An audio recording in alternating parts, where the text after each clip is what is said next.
नमस्कार दोस्तों, मैं प्रियंका एग्ज़ाम P20 चैनल में आप सभी का स्वागत करती हूँ। रिव्यू ऑफिसर और असिस्टेंट रिव्यू ऑफिसर के लिए जो भी बच्चे प्रिपरेशन कर रहे हैं उन सभी के लिए इस चैनल पे क्लासेस चल रही हैं। या उसके साथ आप PCS प्री देने वाले हैं इस बार, या और भी किसी एग्ज़ाम की तैयारी कर रहे हैं तो आप इस चैनल से जुड़ कर के तैयारी कर सकते हैं। ये वीडियो सभी एग्ज़ाम के लिए महत्वपूर्ण है, तो आप ये सारी क्लासेस देख कर के तैयारी कर सकते हैं। आप इस चैनल पे विज़िट करेंगे तो आप देखेंगे कि ज्योग्राफी और हिस्ट्री की क्लासेस अभी चल रही हैं। तो ज्योग्राफी की क्लास को ही हम कंटिन्यू कर रहे हैं, भूगोल जिसमें हम लोग NCERT कवर कर रहे हैं। इंडियन ज्योग्राफी को पढ़ने के लिए हमें सबसे पहले NCERT कवर करनी है। तो 9th क्लास की NCERT हम लोग पढ़ रहे हैं और पिछला जो चैप्टर था वो हम लोग जलवायु पढ़ रहे थे। जलवायु में जो हमने पढ़ा है पिछली क्लास में, उसमें सबसे पहले हमने जलवायु की परिभाषा समझी, मानसून समझा और जलवायु को नियंत्रित करने वाले कारक भी समझे। जैसा कि जो जलवायु को नियंत्रित करते हैं, जैसे कि अक्षांश हो गया, ऊंचाई हो गई, किसी भी क्षेत्र की वायु दाब और पवन तंत्र हो गए, समुद्र से दूरी, महासागरीय धाराएं और उच्चावच जैसे कुछ कारक हैं जो जलवायु को नियंत्रित करते हैं। पर क्योंकि हम लोग ये भारत भूगोल पढ़ रहे हैं, भारतीय भूगोल पढ़ रहे हैं, तो हमें जानकारी भारत के परिप्रेक्ष्य में समझनी है। तो आगे उसी को कंटिन्यू करते हैं। भारत की जलवायु को प्रभावित करने वाले कारक पढ़ने हैं हमें आज। तो भारत की जलवायु को प्रभावित करने वाले कारक में सबसे पहला कारक आज हमें पढ़ना है अक्षांश। सभी लोग नोट करते चलिए और इस पॉइंट को बनाते चलिए। अक्षांश में हमें क्या समझना है? कर्क वृत्त जो है वो देश के मध्य भाग से गुजरता है। जो कर्क रेखा है वो भारत के 8 राज्यों से होकर के गुजरती है और भारत को क्या करती है? आधे भाग से पूरी तरह विभाजित कर देती है। मतलब जो आधा भाग है वो कर्क रेखा के उत्तर में स्थित है और भारत का आधा भाग कर्क रेखा के दक्षिण में स्थित है। अब ये जो कर्क रेखा के दक्षिण वाला भाग है इसे उष्णकटिबंधीय क्षेत्र बोलते हैं, और जो अक्षांश रेखा के उत्तर में स्थित है इसे उपोष्णकटिबंधीय क्षेत्र कहते हैं। तो अगर आपसे प्रश्न पूछा जाता है कि भारत किस तरह की जलवायु वाले क्षेत्र में स्थित है, वैसे डायरेक्ट प्रश्न नहीं आते हैं। आप पिछला पेपर उठा करके देखेंगे, अगर प्रश्न पत्र देखते हैं आप PCS का, तो वहाँ पर कुछ 3 या 4 आपको फैक्ट्स लिख करके दे दिए जाते हैं, सेंटेंस दे दिए जाते हैं। उन कथन में से सही कथन या गलत कथन का चुनाव करना होता है। तो आपको ये लिख करके दे सकता है कि भारत जो है वो उष्णकटिबंधीय क्षेत्र में स्थित है, सिर्फ उष्णकटिबंधीय या फिर सिर्फ उपोष्णकटिबंधीय क्षेत्र में स्थित है। तो आपको उसमें से सेंटेंस पहचानना पड़ेगा। ऐसा नहीं है, क्या है, भारत दोनों क्षेत्र में आता है, उष्णकटिबंधीय क्षेत्र में, उपोष्णकटिबंधीय क्षेत्र में। ठीक है। उसी को पढ़ते हैं। कर्क वृत्त देश के मध्य भाग, पश्चिम में कच्छ के रण से लेकर के पूर्व में मिजोरम से होकर के गुजरती है। देखिए, हमने पिछली क्लास में आपको कमेंट करने के लिए कहा था कि कर्क रेखा किन राज्यों से होकर के गुजरती है। तो आप देखेंगे तो सबसे पहले वो जो राज्य हैं आप याद कर लीजिए मेरे साथ। गुजरात हो गया, राजस्थान, मध्य प्रदेश, छत्तीसगढ़, फिर उसके बाद है झारखंड, फिर उसके बाद है पश्चिम बंगाल, त्रिपुरा और मिजोरम। इस तरह करते हुए कुल 8 राज्यों से होकर के गुजरती है। आप मैप में ज़रूर देखें जब भी पढ़ रहे हों इंडियन ज्योग्राफी या और भी जो चीज़ें जो मैं फैक्ट आप लोग को बताती हूँ, ज़्यादातर आप वो भूगोल की जब भारत का मैप उठा करके देखेंगे उसमें आपको सभी चीज़ें मिल जाएंगी। तो मैंने आपको बताया है कि जो कर्क रेखा है वो 8 राज्यों से होकर के गुजरती है। प्रश्न पूछा जाता है कि कौन सा ऐसा राज्य है जहाँ से भारत की रेखा होकर के नहीं गुजरती है। प्रश्न हमेशा ज़्यादातर पूछा जाता है नहीं गुजरती है। तो आपको जब पता होगा कौन कौन से राज्यों से गुजरती है, जैसे त्रिपुरा मिजोरम को छोड़ करके और किसी भी राज्य से, उत्तर पूर्वी जो राज्य हैं, 7 बहनें हैं जो राज्य हैं, 7 सिस्टर्स, उनमें और किसी से नहीं गुजरती है। तो हमें याद रखना पड़ेगा ऐसे फैक्ट्स को। देश का लगभग आधा भाग कर्क वृत्त के दक्षिण में स्थित है जो उष्णकटिबंधीय क्षेत्र है। देखिए, ये नोट कर लीजिए। कर्क वृत्त के उत्तर में स्थित शेष भाग उपोष्णकटिबंधीय है। अब इसका फर्क क्या पड़ता है जलवायु में? तो यहाँ पर उष्णकटिबंधीय जलवायु भी पाई जाती है और उपोष्णकटिबंधीय भी। इसलिए भारत की जलवायु उष्णकटिबंधीय तथा उष्णकटिबंधीय जलवायु एवं उपोष्णकटिबंधीय जलवायु दोनों की विशेषता यहाँ पर उपस्थित होती हैं। मतलब आप देख रहे हैं यहाँ पर एक अजीब सी स्थिति क्रिएट हो चुकी। क्यों? क्योंकि कर्क रेखा डिवाइड कर रही है अर्थ भूगोल को, भारत के क्षेत्र को 2 भागों में। ठीक है। हमें भूगोल में यही सब चीज़ें अक्षांश और देशांतर रेखाओं से काफ़ी जानकारी मिलती रहेंगी। तो अक्षांश भी एक बहुत बड़ा कारक है जलवायु के लिए, और यहाँ पर जो मानसूनी जलवायु पाई जा रही है उसका भी बहुत बड़ा कारण यही है। अगला हम लोग देखते हैं, अगला कारक है ऊंचाई। अब ऊंचाई कैसे प्रभावित करती है जलवायु को, मैंने पहले भी बताया आप लोग को जब जलवायु के कारक डिस्कस कर रहे थे कि जैसे जैसे हम लोग ऊपर बढ़ते हैं, ऊंचाई की तरफ बढ़ते हैं, वैसे वैसे तापमान क्या घटता जाता है। ऐसा क्षोभ मंडल में होता है। जब वायुमंडलीय हम लोग परत पढ़ेंगे, उसके बाद जो समताप मंडल आता है, वहाँ टेम्परेचर क्या होता है, फिर इंक्रीज़ होने लगता है। लेकिन जो क्षोभ मंडल है, जहाँ पर वातावरण की बात की जा रही है, वहाँ पर ऊंचाई पर जैसे जैसे ऊपर जाएंगे, पृथ्वी तल से ऊपर बढ़ेंगे, तो वहाँ पर तापमान क्या होगा, घटता जाता है। इसका बहुत बड़ा फर्क पड़ता है हमारी जलवायु पे। किंतु ऊंचाई का क्या है, जैसे भारत के उत्तर में देखेंगे तो हिमालय का भाग है, और इसकी औसत ऊंचाई, इसकी हम चोटियाँ देखते हैं, लगभग 6000 मीटर है। बहुत सी चोटियाँ 6000 मीटर से ऊंची हैं। लगभग 6000 मीटर का क्या है, इसकी औसत ऊंचाई है। और जो भारत का तटीय क्षेत्र है वो भी विशाल है। वहाँ की भी अधिकतम जो ऊंचाई है लगभग 30 मीटर है। जब हम तटीय क्षेत्र की बात करते हैं, जैसे कि पश्चिमी घाट हो गया, जिसे सह्याद्री के नाम से भी जानते हैं, उसकी भी ऊंचाई है। ईस्टर्न घाट में भी बहुत सी पहाड़ियाँ हैं। तो इस तरह से क्या है कि एक उच्चावच वाला क्षेत्र यहाँ पर क्रिएट हो रहा है। ऊंचाई हर जगह की अलग अलग है। हिमालय मध्य एशिया से आने वाली ठंड हवाओं को भारतीय उपमहाद्वीप में प्रवेश करने से रोकता है। समझते हैं क्या चीज़ है। देखिए, ये है पृथ्वी, ठीक है, ये है 0 डिग्री। इससे लेकर के लगभग 23.5 डिग्री तक का जो भाग है उत्तर और दक्षिण में, ये किस क्षेत्र में आता है, उष्णकटिबंधीय। जब इससे ऊपर बढ़ेंगे तो कैसा है, उपोष्णकटिबंधीय। जो ये उपोष्णकटिबंधीय वाला क्षेत्र है, इधर क्या होता है, बहुत ही ठंडी हवाएं आती हैं। कौन कौन सी ठंडी पवनें चलती हैं, जो शीत ऋतु वाली होती हैं, ठंडी पवनें यहाँ पर आती हैं, जिसकी वजह से क्या होता है, ये जो क्षेत्र है ये बहुत ही ठंडा हो जाता है। उपोष्णकटिबंधीय की ये विशेषता है कि वहाँ पर बहुत ठंडी धाराएँ आती हैं।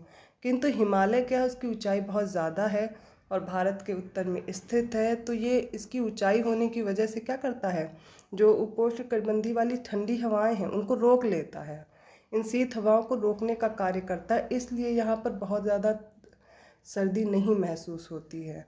यही एक कारण है कि यहाँ की जलवायु डिफरेंट है। उपोष्णकटिबंधीय होने की वजह से भी तब भी वहाँ पर इतनी ठंडी महसूस नहीं होती है। आप देखेंगे हमारे जलवायु में इतना डिफरेंस मिलता है कि जो कोस्टल एरिया है, क्योंकि स्थिति ही ऐसी है, जो भूमध्य सागर के पास वाला क्षेत्र जैसे कि तमिलनाडु और ये वाला रीजन है, यहाँ पर इतनी ठंडी नहीं होती है। लेकिन जम्मू कश्मीर और बाकी रीजन्स में देखेंगे तो बहुत ठंडी होती है। तो उत्तर में अलग ही तरह का मौसम फील होता है, वहाँ की जलवायु दूसरी तरह की है। और जो भारत का दक्षिण भाग है, वहाँ पर अलग तरह की जलवायु महसूस की जाती है। जैसे उत्तर वाले एरिया में हम लोग देखेंगे, यहाँ पे ठंड में ठंडी काफ़ी महसूस की जाती है, उपोष्णकटिबंधीय क्षेत्र में स्थित होने के कारण। वो तो कई हिमालय है, तो इतनी ज़्यादा शीत ऋतु में हमें ठंडी महसूस नहीं होती है। फिर बात करते हैं दक्षिण में कभी भी इतनी ठंडी महसूस नहीं होती है। तो ये सिर्फ रीज़न यही है, ये भारत में ऐसी विशेषता पाई जाती है क्योंकि भारत क्या है, दोनों जो कर्क रेखा के उत्तर में भी और दक्षिण में भी फैला हुआ है। तो यहाँ पर 2 तरह की जलवायु है। किंतु जो उपोष्णकटिबंधीय वाला क्षेत्र है, वहाँ पे जो ठंडी हवाएं आती हैं उनको आने से हिमालय रोक लेता है। ये याद रखना है हम लोग को। अगला पॉइंट देखते हैं।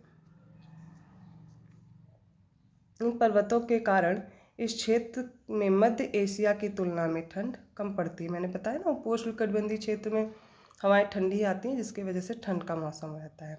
अब जो अगला कारक हमें पढ़ना है, हमने 2 कारक पढ़ लिए हैं। पहला क्या पढ़ा है, पहला आप लोग देख लीजिए, यहाँ पे हमने अभी पढ़ा था अक्षांश रेखाएं।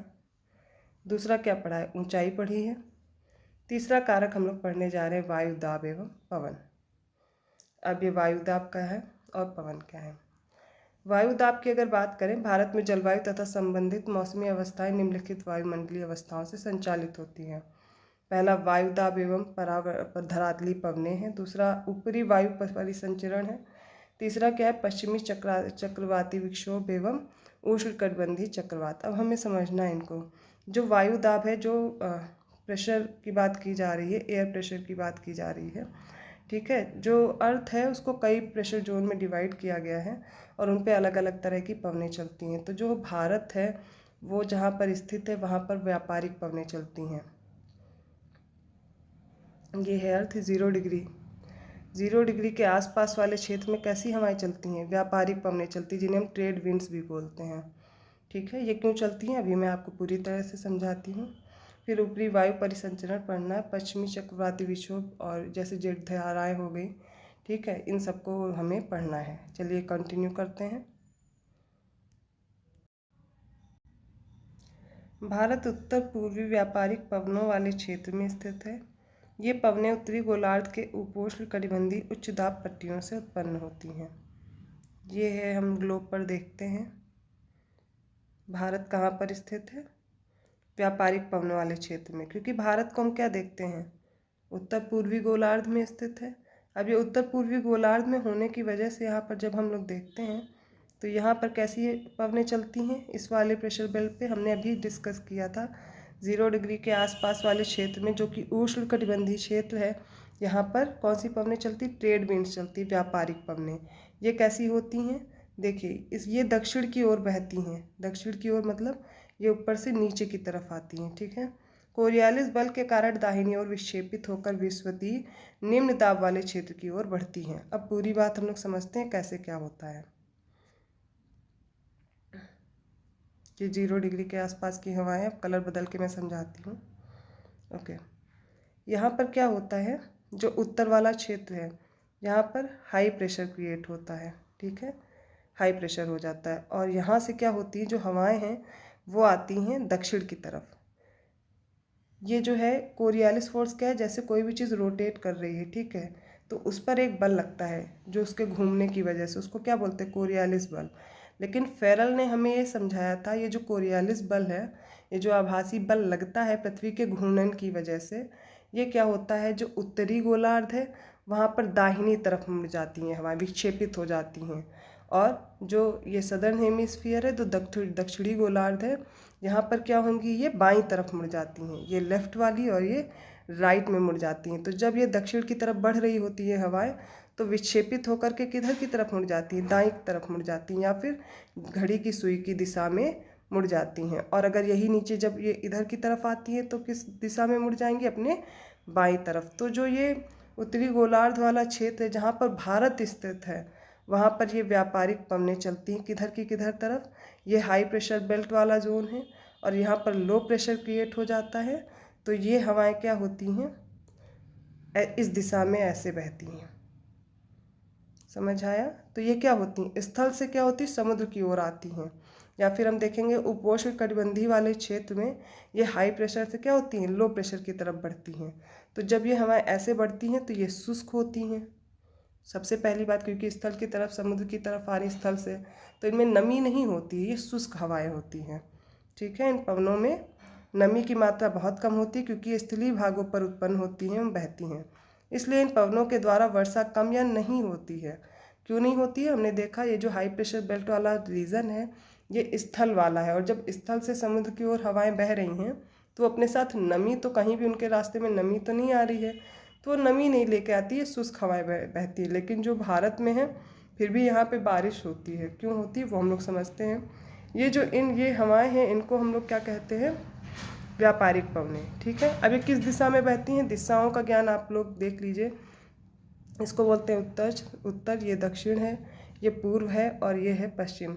तो ये हवाएं किधर से आ रही, उत्तर पूर्व की तरफ से आ रही, ऐसे चल रही है ना, तो इन्हें हम उत्तर पूर्वी पवनें भी कहते हैं। एक बार पूरी तरह फिर से हम समझ लेते हैं। भारत उत्तर पूर्वी व्यापारिक पवनों वाले क्षेत्र में स्थित है, आप नोट कर सकते हैं।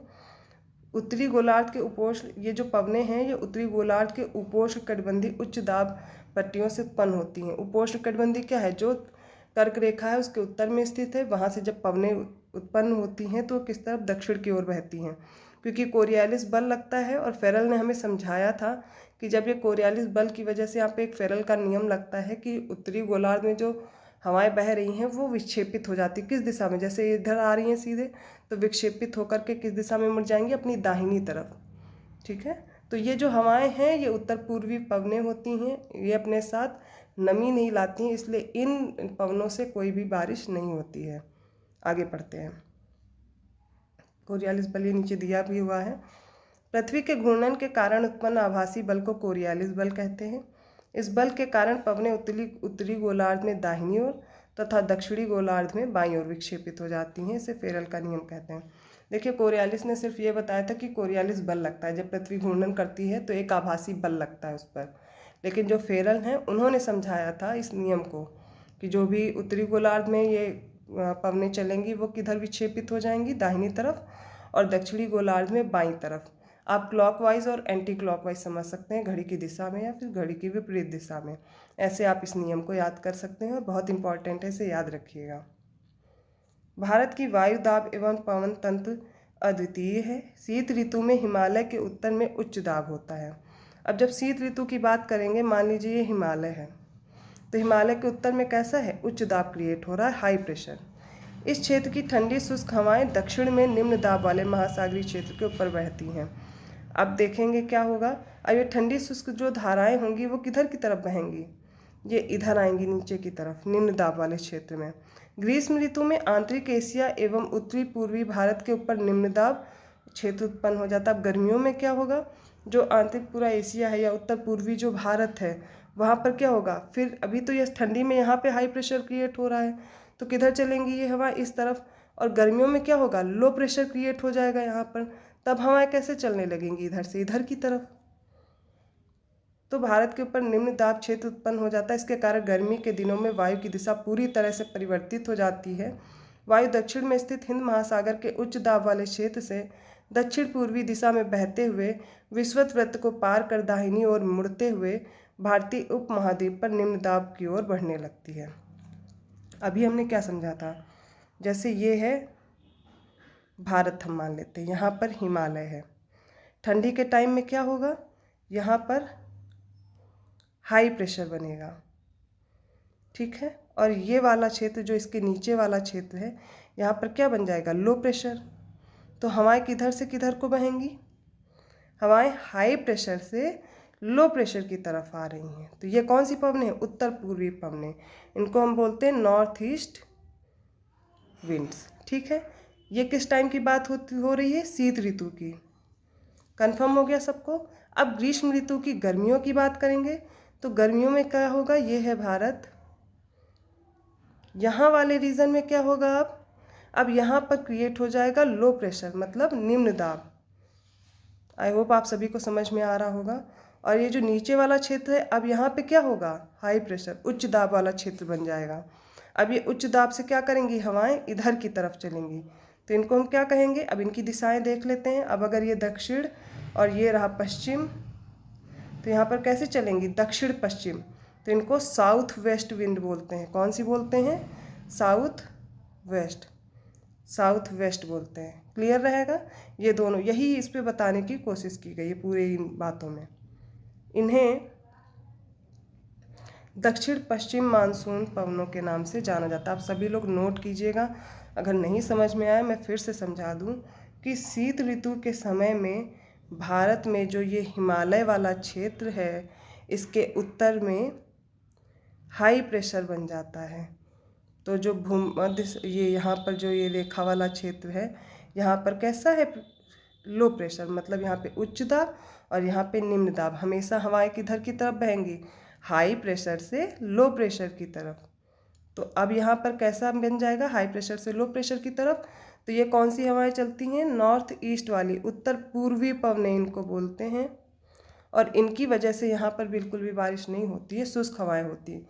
लेकिन गर्मी में ठीक इसके विपरीत हवाएं चलती हैं। कैसे विपरीत चलती हैं, ग्रीष्म ऋतु में हम लोग देखेंगे कि यहाँ वाला जो रीजन है, अब यहाँ पे क्या हो जाएगा, निम्न दाब वाला क्षेत्र बन जाएगा, और यहाँ पर क्या होगा, उच्च दाब वाला बन जाएगा। तो हवाएं अब किधर चलेंगी, हाई प्रेशर से लो प्रेशर। तो जब ये हवाएं जाएंगी तो देखो अपने साथ ये नमी भी लेकर के आती हैं। इन्हें हम बोलते हैं साउथ वेस्ट मानसून या दक्षिण पश्चिम मानसून, जिसकी वजह से ग्रीष्म काल में जून जुलाई में जो अपने यहाँ भारत में बारिश होती है, वो इसी दक्षिण पश्चिम मानसून की वजह से होता है। याद रहेगा आप लोग को, ठीक है। क्यों, क्योंकि ये देखो महासागर से, ये सागरों से होकर के आ रही हैं, तो अपने साथ क्या करेंगी, नमी भी लेके आएंगी, तो ये क्या करेंगी, बारिश भी करेंगी। ओके, याद रहेगा आप लोग को। अब आगे समझते हैं। ये पवनें कोष्ण महासागरों के ऊपर बहती हैं, नमी ग्रहण करती हैं तथा भारत की मुख्य भूमि पर वर्षा करती हैं। अभी मैंने बताया कि जब इधर की तरफ बहते हुए आती हैं तो क्या करती हैं, अपने साथ नमी भी लेकर के आते हैं, और इस नमी की वजह से भारत में बारिश होती है। अब इस दक्षिण पश्चिम मानसून की वजह से सबसे पहले जो बारिश होती है वो केरल के तट पे होती है। क्यों? क्योंकि पश्चिमी घाट वाला जो क्षेत्र है यहाँ से टकराकर सबसे ज़्यादा बारिश होने लगती है। ठीक है। और अगर यूनियन टेरिटरी की बात की जाए तो सबसे पहले अंडमान निकोबार पे बारिश होती है। इस प्रदेश में ऊपरी वायु परिसंचरण पश्चिमी प्रवाह के प्रभाव में रहता है। इस प्रवाह का एक मुख्य घटक जेट धारा है। अब हमें जेट धारा भी समझनी है, जेट धाराएं क्या हैं। अब इसमें बताया जा रहा है कि जेट धाराएं लगभग 27 से 30 डिग्री उत्तर अक्षांशों के बीच स्थित होती है। मतलब जो 23.5 डिग्री वाला क्षेत्र कर्क रेखा ठीक इसके ऊपर उपोष्णकटिबंधीय वाले क्षेत्र में जेट धाराएं पाई जाती हैं, इसलिए इन्हें उपोष्णकटिबंधीय पश्चिमी जेट धाराएं कहा जाता है। ठीक है, पॉइंट नोट करिए। भारत में जेट धाराएं ग्रीष्म ऋतु को छोड़कर पूरे वर्ष हिमालय के दक्षिण में प्रवाहित होती हैं। ठीक है, आप ये भी पॉइंट याद रखिए कि जो जेट धाराएं हैं वो ग्रीष्म ऋतु में नहीं बहती, इसके अलावा पूरे साल भर हिमालय के ऊपर ये बहती रहती हैं। इस पश्चिमी प्रवाह के द्वारा देश के उत्तर एवं उत्तर पश्चिमी भाग में पश्चिमी चक्रवाती विक्षोभ आते हैं, जिसे वेस्टर्न डिस्टर्बेंस बोलते हैं। गर्मियों में सूर्य की आभासी गति के साथ ही उपोष्णकटिबंधीय पश्चिमी जेट धारा हिमालय के उत्तर में चली जाती है। एक पूर्वी जेट धारा, जिसे उपोष्णकटिबंधीय पूर्वी जेट धारा कहा जाता है, गर्मी के महीनों में प्रायद्वीपीय भारत के ऊपर लगभग 12-14 डिग्री उत्तरी अक्षांश में प्रवाहित होती है। पूरी बात हमें समझनी है, अभी मैप के जरिए से समझेंगे। सबसे पहले ये समझ लेते जेट धारा है क्या। ये एक सक्रिय पट्टी में स्थित क्षोभ मंडल में अत्यधिक ऊंचाई लगभग 12,000 मीटर, मतलब पृथ्वी तल से लगभग 12 किलोमीटर ऊपर ये जो है जेट धाराएं चलती हैं वाली पश्चिमी हवाएं होती हैं। इनकी गति क्या होती है? गर्मी में ये लगभग 110 किलोमीटर प्रति घंटा चलती हैं और सर्दियों में 184 किलोमीटर प्रति घंटा चलती हैं। ऐसा क्यों है? गर्मियों में स्लो होती है। देखिए, जब तापांतर टेम्परेचर में डिफरेंस ज़्यादा होगा तो इनकी स्पीड भी बहुत ज़्यादा होगी। ठंडी में क्या होगा? टेम्परेचर का डिफरेंस बहुत ज़्यादा होगा, इसलिए ये जो होती हैं ये बहुत तेज़ी से चलती हैं। बहुत सी अलग अलग जेट धाराओं को पहचाना गया है, उनमें सबसे स्थिर मध्य अक्षांशीय एवं उपोष्णकटिबंधीय जेट धाराएं हैं। देखिए, जो भारत है वो उपोष्णकटिबंध में भी आता है और उष्णकटिबंध में। तो जो उपोष्णकटिबंधीय जेट धाराएं हैं वो ग्रीष्म ऋतु को छोड़कर आप देखेंगे जो हिमालय के ऊपर वाला रीजन है, लगभग पृथ्वी तल से 12 किलोमीटर ऊपर, 12,000 मीटर ऊपर आपको ये जेट धाराएं मिलेंगी। ठीक है, इन्हीं को हम मैप से पहले समझ लेते हैं, फिर आगे बढ़ते हैं। देखिए, ये जो है ये मैप है, ये ठंडी के मौसम शीत ऋतु के समय की बात की जा रही है। तो आप जैसा कि अभी मैं बता रही थी, ये आ रही हैं पवनें, ये नॉर्थ ईस्ट वाली पवनें हैं। क्यों? क्योंकि यहाँ वाला जो रीजन है वो यहाँ पर क्या बन रहा है? उच्च दाब वाला क्षेत्र, और यहाँ पे बन रहा है कैसा? निम्न दाब वाला क्षेत्र, इसलिए हवाएं इधर की तरफ आ रही हैं। क्लियर? ठीक है, अब हम देखते हैं जो इस पर जेट स्ट्रीम आपको देखने को मिलेगी। ये रही जेट स्ट्रीम, ये है उपोष्ण पश्चिमी जेट स्ट्रीम, ये आप लोग को दिख रही है। ठीक है, ये कहाँ पर है? अभी उपोष्ण वाले ही रीजन में देखने को मिलेगी, है ना, ये चल रही है। तो इनकी वजह से क्या होता है अभी उसको भी समझेंगे। सबसे पहले ये समझ लिया, ये ठंडी के मौसम के समय की बात की जा रही है। अब ये पश्चिमी जेट धाराएं क्या हैं? उपोष्ण पश्चिमी जेट स्ट्रीम जो है ये हिमालय वाले रीजन के आसपास देखिए ग्रीष्म ऋतु को छोड़कर यहाँ पर क्या होती है? प्रवाहित होती है। लगभग कितने क्षेत्र पे? 12 किलोमीटर ऊपर पृथ्वी तल से, या 12,000 मीटर ऊपर ये बहती हैं। ठीक है, अब गर्मी वाले समय में हम लोग देखते हैं, अब इस समय हम लोग देखेंगे यहाँ वाला जो रीजन है ये क्या होगा? यहाँ पर हाई प्रेशर क्रिएट हो जाएगा। ठीक, और यहाँ पर क्या होगा? Low pressure. तो अब हवाएं कैसे चलेंगी? दक्षिण पश्चिम मानसून, और यही यहाँ पर क्या करेंगी? बारिश करने के लिए। अब यहाँ पर कैसी चलेंगी? उष्णकटिबंधीय पूर्वी जेट स्ट्रीम चलती हैं। ये देखिए, ये उष्णकटिबंधीय वाला क्षेत्र है यहाँ, और यहाँ पर कैसी जेट स्ट्रीम चलेंगी? उष्णकटिबंधीय पूर्वी जेट स्ट्रीम। ठीक है, समझ में आ रहा है? अब सभी लोग मैप से देख सकते हैं। अभी जब हम लोग मानसून पढ़ेंगे, भारतीय मानसून, उनके जब हम लोग पॉइंट्स पढ़ेंगे तो बहुत अच्छे से क्लियर हो जाएगा। बहुत से बच्चों को अभी क्लियर नहीं हो रही होंगी काफ़ी बातें। 9th क्लास के एनसीईआरटी में जितनी दी गई हैं बातें, अभी सिर्फ मैं उतना ही समझाने की कोशिश कर रही हूँ। आप इसे ज़्यादा जानना चाहते हैं तो आपको क्या है? वायुदाब पेटियाँ पढ़नी पड़ेंगी भारत की, या फिर पूरे जो विश्व में जो बनी हुई हैं पट्टियाँ, उनको समझना पड़ेगा। उसके लिए एक अलग सी क्लास में मैं आपको वायुदाब पेटियाँ समझा दूँगी, जिससे आप इजीली क्लियर कर पाएँ। अभी 9th क्लास की जो एनसीईआरटी में दिया गया सिर्फ उतना मैं समझाने की कोशिश कर रही हूँ। अब देखिए इसमें एक पॉइंट दिया गया है कि गर्मियों में सूर्य की आभासी गति के साथ ही उपोष्ण कटिबंधीय पश्चिमी जेट धारा हिमालय के उत्तर में चली जाती है। जैसे ये हिमालय है, इसके क्या होगी, उत्तर में चली जाएगी।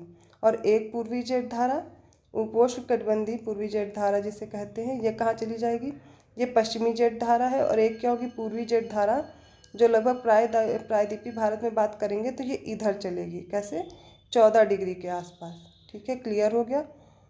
आगे पढ़ते हैं, पश्चिमी चक्रवाती विक्षोभ। ठीक है, इनके बारे में जान लेते हैं। सर्दी के महीनों में उत्पन्न होने वाला पश्चिमी चक्रवाती विक्षोभ भूमध्य सागरीय क्षेत्र से आने वाली पश्चिमी प्रवाह के कारण होता है। वे प्रायः भारत के उत्तर एवं उत्तरी पश्चिमी क्षेत्रों को प्रभावित करते हैं। अब इस पूरे पॉइंट को हम लोग समझते हैं क्या कह रहा है। तो मान लीजिए ये भूमध्य सागर है और ये है भारत। तो जो भूमध्य सागर से क्षेत्र की तरफ ठंडियों में कुछ यहाँ पर विक्षोभ आते हैं, इन्हें हम लोग किस नाम से जानते हैं, पश्चिमी विक्षोभ के नाम से। तो ये जो पश्चिमी विक्षोभ है ये कब आता है, ठंडी के मौसम में भूमध्य सागर से आने वाले ये विक्षोभ हैं, जिनके कारण क्या होता है, जो उत्तर भारत वाले क्षेत्र में जो ठंडियों के टाइम पे बारिश होती है पश्चिमी विक्षोभ की वजह से होती है। ठीक है, ये चीज़ याद रहेगी। पहला पॉइंट में हमें ये समझाने की कोशिश की गई। अब आगे पढ़ते हैं।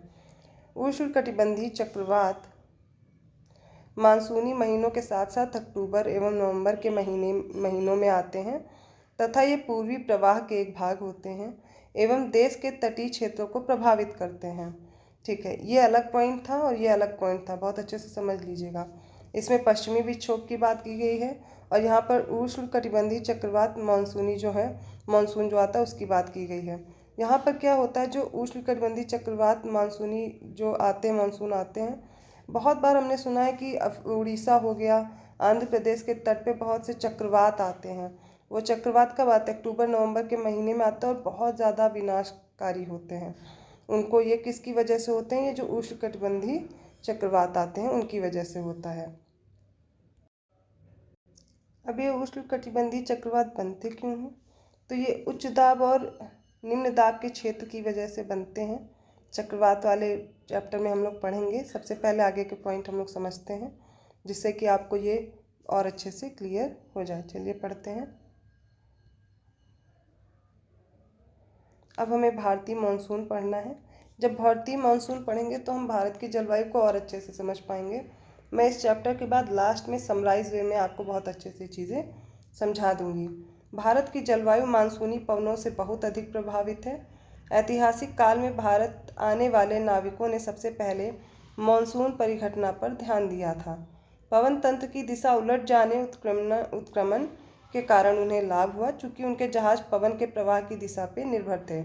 अभी अरबवासी थे जो व्यापारियों की तरह भारत आए थे, उन लोगों ने पवन तंत्र के इस मौसमी उत्क्रमण को क्या हुआ, मानसून का नाम दिया। अभी मानसून की डिफिनेशन हम लोग पिछली बार पढ़े थे तो ये हमने पढ़ा था। ये देखिए, जो मानसून का प्रभाव है वो उष्णकटिबंधीय क्षेत्रों में लगभग कहाँ से कहाँ तक रहेगा, 20 डिग्री नॉर्थ से लेकर के, उत्तर से लेकर के 20 डिग्री साउथ तक रहता है। ठीक है, 0 डिग्री के ऊपर और नीचे यहाँ पर मानसून का प्रभाव देखा जाता है और भारत भी इस मानसून वाली जलवायु के क्षेत्र में आता है। इनमें कुछ पॉइंट दिए गए हैं मानसून को समझने के लिए। सबसे पहले हम उन्हें समझेंगे। पहला पॉइंट है, स्थल तथा जल के गर्म व ठंडे होने की विभेदी प्रक्रिया के कारण भारत के स्थल भाग पर निम्न दाब का क्षेत्र उत्पन्न होता है, जबकि इसके आसपास के समुद्रों के ऊपर उच्च दाब का क्षेत्र बनता है। देखिए, जल के गर्म और ठंडे होने का क्या फ़र्क पड़ता है भारत के मानसून पे, सबसे पहले हम उसको समझेंगे। अब जो स्थल है और जल है, इन दोनों को देखो, भारत के जब निचले वाले प्रायद्वीपीय भाग में देखेंगे तो हिंद महासागर, अरब सागर है और वहाँ पर क्या, बंगाल की खाड़ी है। ये निचले वाले क्षेत्र में महासागर देखने को मिलते हैं और जो स्थल वाला भाग है वो भारत में, उसको भी हम लोग देखते हैं। यहाँ पर क्या होता है कि जो ये 20 डिग्री वाला क्षेत्र है और ये दक्षिण में, तो जो समुद्रों के ऊपर है वो उच्च दाब बनेगा। जो समुद्र है इस वाले क्षेत्र में क्या हो गया, उच्च दाब का क्षेत्र बनेगा। और जो स्थल वाला भाग है, ये भारत वाला भाग, जो स्थल का भाग है, यहाँ पर क्या बनेगा, निम्न दाब बनेगा। तो जो हवाएं हैं वो किधर चलेंगी, उच्च दाब से निम्न दाब की ओर। ये पॉइंट हमें समझाने की कोशिश कर रहा है, या ऐसे समझते हैं। मान लीजिए ये स्थल है, ठीक है, और ये समुद्र है या सागर है। यहाँ पर कैसा क्षेत्र बन रहा है, हाई प्रेशर, और यहाँ पे कैसा बन रहा है, लो प्रेशर। तो किधर की तरफ मूवमेंट होगा, ये हाई प्रेशर से लो प्रेशर की तरफ। ये पहला पॉइंट बता रहा है। दूसरा पॉइंट हमें क्या समझा रहा है, ग्रीष्म ऋतु के दिनों में अंतः उष्णकटिबंधीय अभिसरण क्षेत्र की स्थिति गंगा के मैदान की ओर खिसक जाती है। यह विषुवतीय गर्त है जो प्रायः विषुवत वृत्त के 5 डिग्री उत्तर में स्थित होता है। इसे मानसून ऋतु में मानसून गर्त के नाम से भी जाना जाता है। देखिए ये है अर्थ, यहाँ 0 डिग्री के ऊपर लगभग 5 डिग्री नॉर्थ और 5 डिग्री साउथ तक क्या होता है, ITCZ इसको बोलते हैं, इंटर ट्रॉपिकल कन्वर्जेंस जोन जो है ITCZ है, ठीक है। ये क्या होता है, जब ये ऊपर जाता है तो भारत में गर्मी के टाइम में क्या होता है, ये उत्तर की तरफ खिसक जाता है। ऐसे दूसरे कलर से दिखाती हूँ एक बार। ये 0 डिग्री है, इसके 5 डिग्री नॉर्थ में क्या है, ITCZ है, ठीक है, ये पूरा। अब यहाँ पर क्या होता है, जो ये ITCZ है वो ग्रीष्म ऋतु में ये क्या होता है, भारत में उत्तर की ओर यूँ खिसक जाता है। समझ आया, ये दूसरे पॉइंट में समझाया गया है। अगला पढ़ते हैं। हिंद महासागर में मेडागास्कर के पूर्व में लगभग 20 डिग्री दक्षिण अक्षांश के ऊपर उच्च दाब वाला क्षेत्र होता है।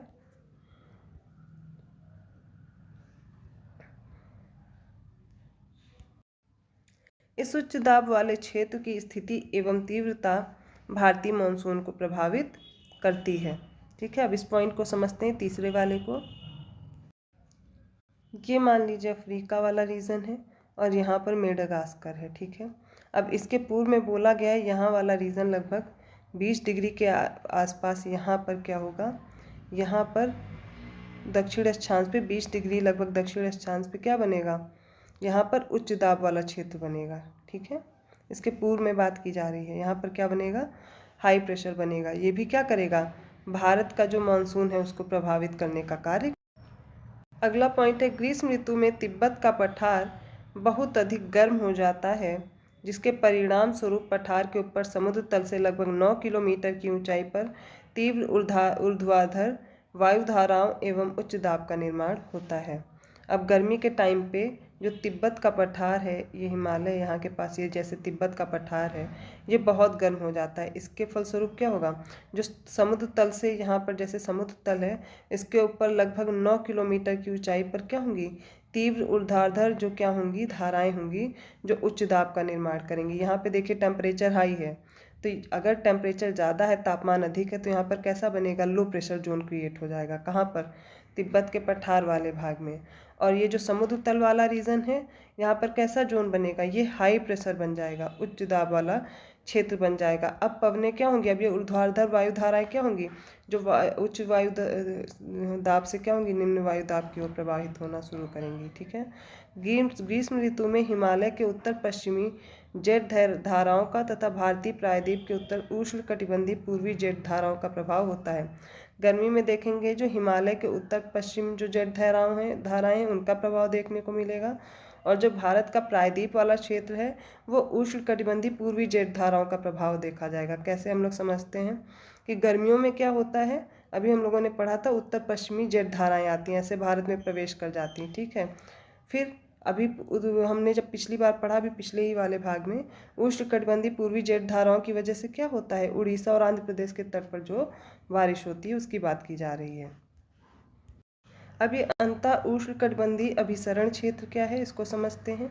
ये विषुवतीय अक्षांशों में विस्तृत गर्त एवं निम्न दाब का क्षेत्र होता है। यहाँ पर उत्तर पूर्वी तथा दक्षिण पूर्वी व्यापारिक पवनें आपस में आकर के मिलती हैं। यह अभिसरण क्षेत्र विषुवत वृत्त के लगभग समांतर होता है, लेकिन अब यहाँ पर बताया जा रहा है कि जैसे ये 0 डिग्री सेंटीग्रेड के आसपास जो ये व्यापारिक पवनें चलती हैं, ठीक है, ये जितनी भी व्यापारिक पवनें हैं, ये जहाँ पर आकर के मिलती हैं वहाँ पर कुछ ऐसा जोन क्रिएट करती हैं, उसको क्या बोलते हैं, अंतः उष्णकटिबंधीय अभिसरण क्षेत्र। तो इस वाले क्षेत्र को हम किस नाम से जानते हैं, अंतः उष्णकटिबंधीय अभिसरण क्षेत्र, उसी को समझाया गया है। अब जैसे जैसे सूर्य की गति इधर उधर ऊपर नीचे होती है उत्तर या दक्षिण की तरफ, वैसे ही ये ऊपर और नीचे खिसकता रहता है। जैसे अभी हमने पढ़ा था ग्रीष्म ऋतु में भारत के क्या होता है, उत्तर में खिसक जाता है। ऐसे ही सूर्य अगर ऊपर जाएगा तो ये ऊपर की ओर खिसकेगा, नीचे जाएगा तो सूर्य जब दक्षिणायन होगा तो दक्षिण की तरफ खिसकेगा। तो हमने भारतीय मानसून के बारे में जो विभिन्न कारक जो दिए गए थे, तथ्य दिए गए थे, उन सभी को हमने समझ लिया है। लगभग ये 5 तथ्य दिए गए थे, इन 5 को हमने समझ लिया है। अब आगे हम देखेंगे भारत की जो मानसूनी जलवायु है वो कैसे भारत में प्रवेश करती है और बारिश करती है। तो इन चीज़ों को हम अगली क्लास में डिस्कस करने वाले हैं। तब तक आप इन पॉइंट्स को बहुत अच्छे से पढ़िए। अगली क्लास में मैंने जो पिछला पढ़ाया है उसको एक बार समरी में समझा करके तब आगे मैं भारत का मानसून समझाऊंगी। सबसे पहले आप जलवायु जो कारक हैं उनके भारत में, उनको बहुत अच्छे से पढ़ लीजिए। और कहाँ पर निम्न दाब बन रहा है, पूर्वी जेट धाराएँ क्या है, पश्चिमी विक्षोभ क्या है, इन सबको एक बार फिर से पढ़ लीजिए। फिर मैं आगे आप लोग को समझाती हूँ, जिससे और अच्छे से आपको समझ में आएगा। ऐसे ही आप सब लोग हमारे साथ जुड़े रहिए और अच्छी प्रिपरेशन के लिए आप और लोगों तक शेयर कीजिए। अगर वीडियो अच्छा लगा तो प्लीज़ लाइक कीजिए और चैनल को सब्सक्राइब जरूर कर दीजिए, जिससे आपको और भी वीडियोस टाइम पर मिलते रहें और भी जानकारी आपको मिलती रहे। धन्यवाद।